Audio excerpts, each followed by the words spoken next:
جمل اور صفین کی لڑائی کا بدلہ لینے کی خاطر شام سے زہر کوفے بھجوائی گئی.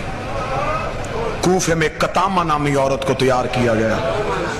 یمن سے ایک بندے کو خریدا گیا جس کا نام عبد الرحمن تھا.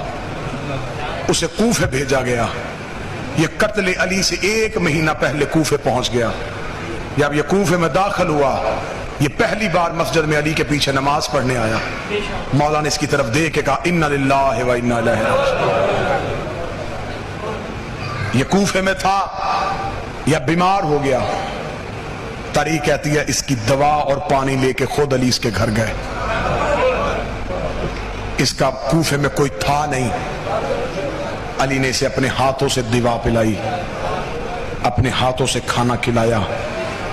اس ملاؤن نے کہا میں نے دنیا میں تجھ جیسا شریف امام نہیں دیکھا. اتنا جملہ کہنا تھا یا علی کی داڑھی آنسوؤں سے بھر گئی. اس نے کہا یا علی آپ روئے کیوں ہیں؟ علی نے فرمایا ایک طرف میری امامت کی تعریفیں کرتا ہے، میری بیٹیوں کو یتیم کرنا چاہتا ہے.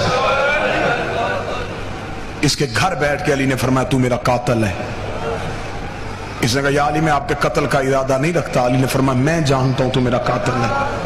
تو کس کے گھر میں رکا ہوا ہے؟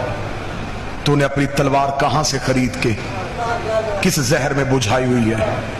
اگر تو کہے تو میں ابھی تجھے بتاؤں کہ اس وقت وہ تیری تلوار کس کے گھر زہر میں بجھی ہوئی ہے جو تو نے وہاں سے 10 دن کے بعد اٹھانی ہے.